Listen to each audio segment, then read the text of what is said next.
Today's content is for the crafty, COVID ready, we gonna get through this together, DIY Angel and you. So as you can see, as promised on my Instagram, I did it, y'all. I made a designer. Yes, this is FENDI. This is FENDI right here. Some handmade FENDI, a DIY designer mask. Before we get into the video, go ahead and drop a comment below about your favorite designer brands. What kind of mask you would like? A Chanel mask? I almost did Chanel, but you know I couldn't do Chanel like that. I couldn't bootleg Chanel like that. But go ahead and comment below your top designers, what kind of mask you want. Almost did a cheetah print mask. I want to hear from you, angels. Please comment below your thoughts. Without further ado, let's get into this video.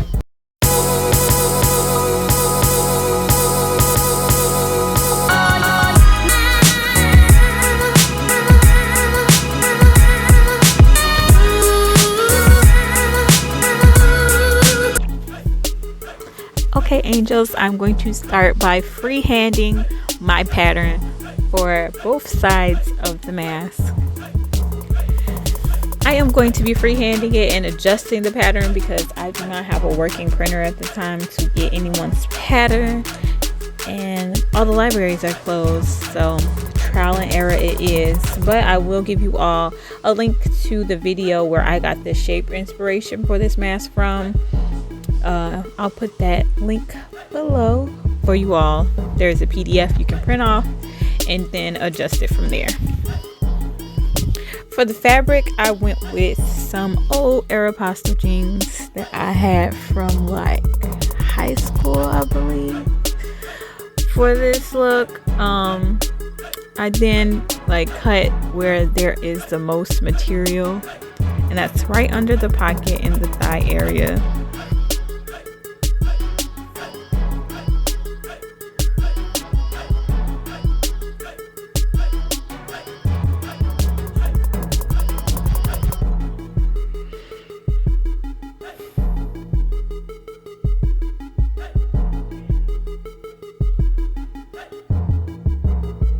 So I pretty much chose this fabric because I wanted something sturdy and not flimsy to give my mask the most structure as possible.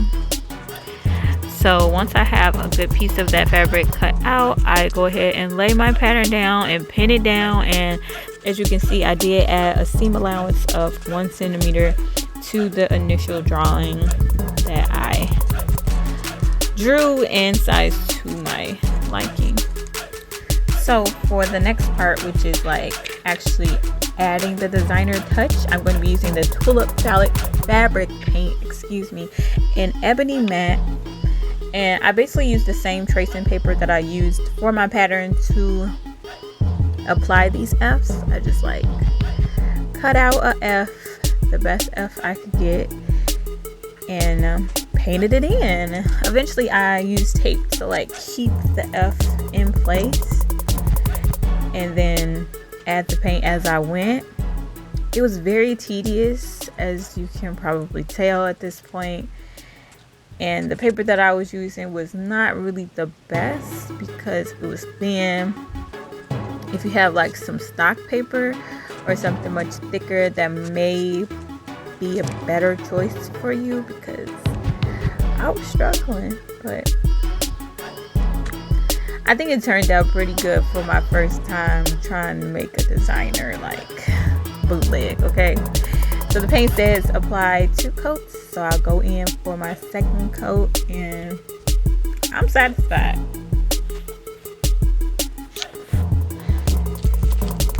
So for this part of the video, I'm going to be adding darts to each side of the mask, which is like going to give it the structure in the front, like the nose and mouth area, to like form more to my face. So as you can see here, I'm going to be sewing it with my sewing machine from the outside in.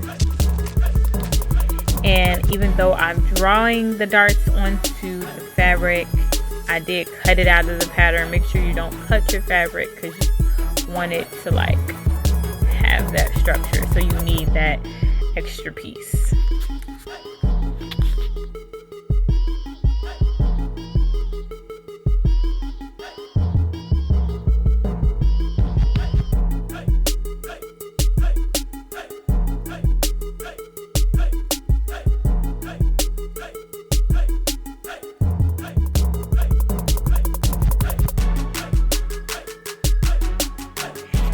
And here is the final like structure I have for these two pieces. I was so impressed at this point. I was like, yes, this is gonna be great. Like, look at this, perfect. So now I just go ahead and like sew my two pieces together, and this is what I have. As you can see, like I use the inside for one side of the mask, the inside of jeans for one side, and then the outside of the jeans for the other side. But now I'm going to go ahead and make my seams all around the mask to give it like a cleaner look, a more done, finished look. And this is what I have. And it's pretty messy on the inside, but we're going to take care of that in a minute. But I just want to show you all the seams with the centimeter of allowance that I gave it. Now for the elastic earpieces, I really wish I had some black elastic, but I only have white, so I used it and it was pretty thick, so I had to sew the part that was like right behind my ears so it could fit a little more comfortably. But if you have thin elastic, so like less than a centimeter of elastic, use that.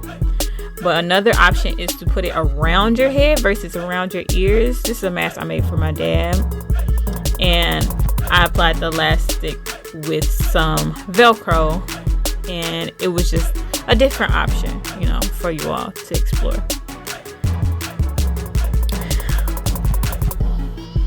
But just one more touch I added to the mask was to give the darker gray side of my mask a black trim.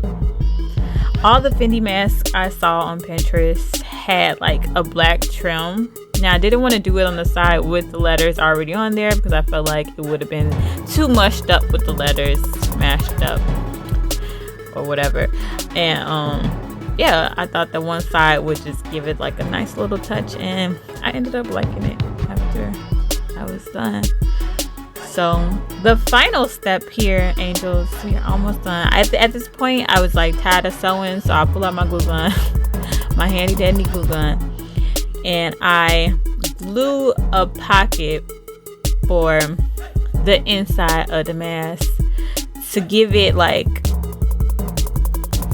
a more finished look. I keep saying that, but it is going to cover up all the like stitchings. And also, this is where we get down to like the technical side. Like, is this mask really going to protect you from anything out there?